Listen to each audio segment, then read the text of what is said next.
It's been a little while since I did a video about packaging pots and shipping internationally, which is a huge part of what I do as a ceramics business. So when MUNBYN reached out to me and offered to send me their 403B Bluetooth thermal label printer, I thought this was a good opportunity to revisit the topic and see what has changed since I wrote my blog post. So I'll link the blog post in the description, which has a more comprehensive look at all of the different options, and I'll show you my process for packaging pots to send internationally with a near 0% breakage rate while not costing too much and not harming the planet any more than is necessary.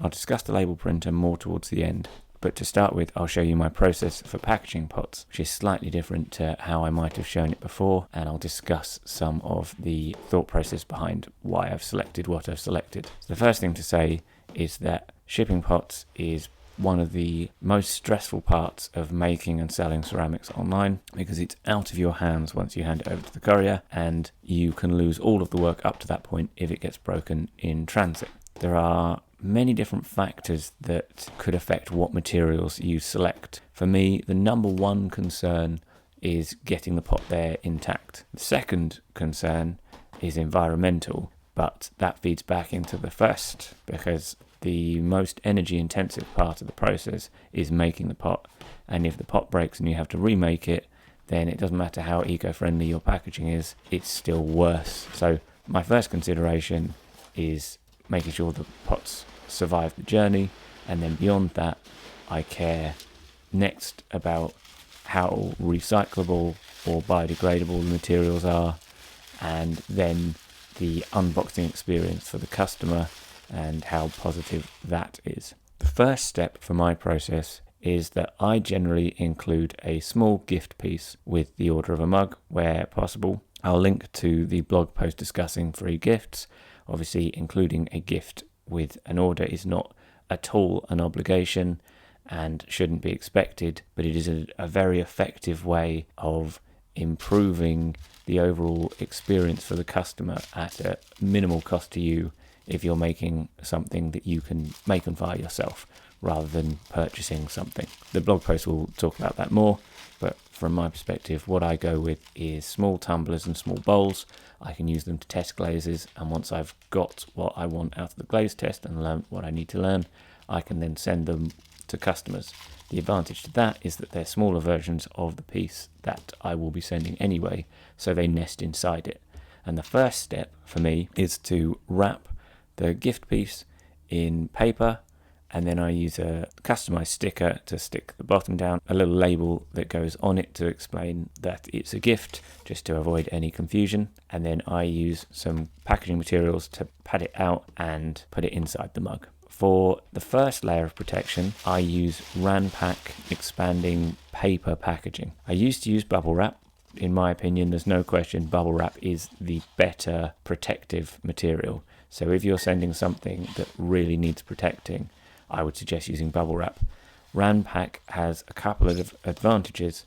The main one is that it's made of just paper, so it's very easily recycled and it's biodegradable, and that's a big selling point. Another advantage is that it comes flat on rolls and expands out to its larger form, meaning it takes up a lot less space when it's not in use, which is quite useful if you have a small studio.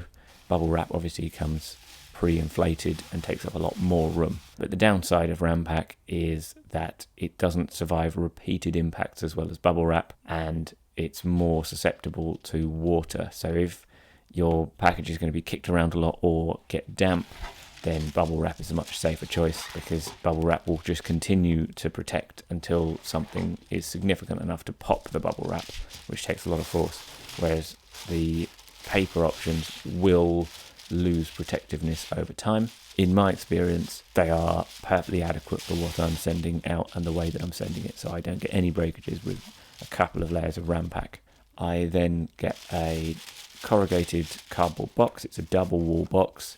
You can get single, double, triple wall boxes, and it just refers to how many internal layers there are to the box. Basically the thickness of the box wall and the strength of the box wall. I don't double box anymore. I used to double box. There are advantages to that in terms of dispersal of impact, so it's better protective, and it gives a second nicer box that the mug can arrive in, which makes the kind of unboxing experience slightly better, but it's very inconvenient when packaging multiple pieces. You've got to have multiple different gift boxes, and then the outer box has to expand far more than it would if you're tessellating the pieces themselves. If you're having to put the boxes in, it takes up a lot more space. You end up having to use much bigger boxes. So I've stopped double boxing for just about every occasion, and I haven't noticed any decrease in protective qualities. So I'm happy sticking with that. And then all I do is I put some packing peanuts. I use starch packing peanuts, which are biodegradable and dissolve in water. They're compostable. They're actually edible, but they're not produced to food quality, so I wouldn't recommend it, and they're not flavored, which makes them, a very good material for the planet compared to something like polystyrene packing peanuts, which wouldn't biodegrade. The other options are things like shredded paper. That can be a good option too, but I'm a big fan of the starch packing peanuts for how much cushioning they give. They're compressible, so you can pack them in nice and tightly, which I would recommend doing, and they fill up the gap very nicely. They're inexpensive, and they're easy to dispose of because they can just dissolve or be composted. What I'll do is I will ram them in all around the mug and above the mug to the point that the box barely closes, and I can compress the box as I close the lid. Should keep everything nice and protected. Then I have personalized paper packing tape. This is, in my view, it's worth spending a little bit extra to get personalized tape because it adds your branding to any size of box. So you can have a range of box sizes, which I need because I have a range of different sizes of products and people order them in different combinations. So I have dozens of different shapes of box. And rather than looking for a way to personalize the boxes or paying more to have each one of those types of boxes personalized, I can just get personalized tape, and that automatically adds personalization to anything I apply the tape to. Paper tape means that the box should be recyclable in a way that plastic tape wouldn't be. In my experience, it does a perfectly good job of sticking the box shut. I do a couple of loops around, so I've got a couple of layers of tape. One thing, if you're using a tape gun with paper tape, is the cut end of the tape has the little spikes, the kind of zigzag pattern from the cutter on the tape gun, and that is very similar to kind of the zigzag pattern you get on the end of snack packets that make it easy to tear, which is a bit of a problem because you've got these sticky little zigzag ends that can get stuck to machinery and tear the tape if it happens to catch. One trick that I figured out a few years ago that completely solves this problem is paying attention to where the ends of the tape end up. So what I do is I always make sure that I finish the first longitudinal wrap of tape around the box in the middle of the top, and then I do another directional wrap going at kind of at 90 degrees going across the flaps and make sure that ends in the middle of the top, and then I stick my label over the top of it. So essentially all of the cut ends of my packaging tape are pinned underneath the label and can't get stuck on things, just through being ever so mindful of the placement. And once you get in the habit of it, you don't even need to think about it. It's just automatic. That's where they end up. But pinning them under a label stops that from happening. So that's a little trick that actually I think probably would save at least a few boxes a year from being caught up in a machine and everything that comes with that. Then I stick a shipping label on the top. Use a 6x4 shipping label. I integrate Squarespace through Royal Mail, which generates the labels for me, and then I can just press print and I get one popping out. Rather than the way I used to do it before I got my label printer, was I would print them on A4 paper, fold the A4 paper, put it in a plastic document sleeve and stick that over the top, which is a significantly more labor intensive and less planetary friendly way of doing it. It's so much faster and more convenient to use a label printer. So I'm a huge fan of label printers, especially if you're shipping a lot of things in one go. And my old label printer, it's one of the best things I bought for the studio, and I would replace it in a heartbeat, which is why I was interested to see what a different label printer would be like. So MUNBYN offered to send me their new 403B one with Bluetooth, and I'm very impressed with it. So I use a Dymo 4XL normally, and it was a real pain to set up. Now, admittedly, this was a few years ago, but I almost gave up with it, and it almost got to the point where I was just going to send it back because I could not get it to work. I couldn't get the drivers to recognize it, etc., etc. This MUNBYN one worked straight away. It was an absolute breeze to set up. I've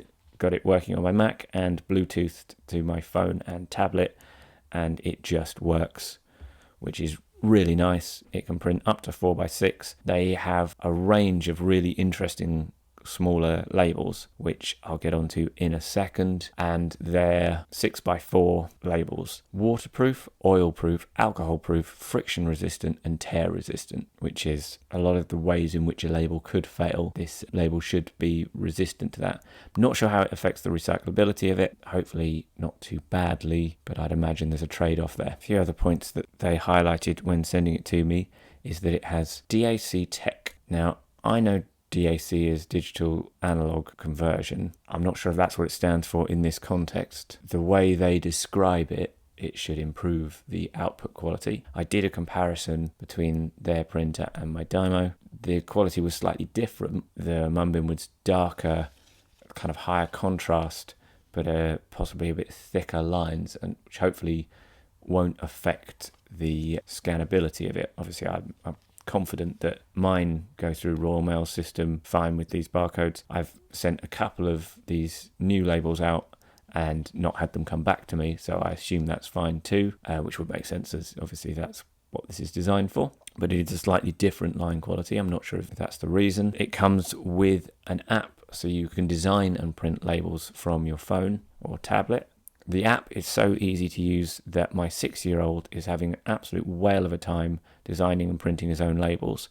And this is where those smaller, colourful labels really come into their own. So if you have a 6-year-old who loves stickers, you can get colourful, shaped, metallic or clear stickers, which they can then design themselves and print out directly from a phone or tablet and make as gifts to give to their friends, which is what my 6-year-old is currently doing with ours, and he is having a lot of fun with it. The process is very straightforward, and you can easily edit designs. So if you wanted to personalize stickers that you were sticking on the box, you actually could do it on an individual customer basis and design a custom sticker for each order if you wanted. I should say as well that label printers are slightly different from a standard printer in that they don't use ink. It's a thermal process, so there's no consumable parts within the printer.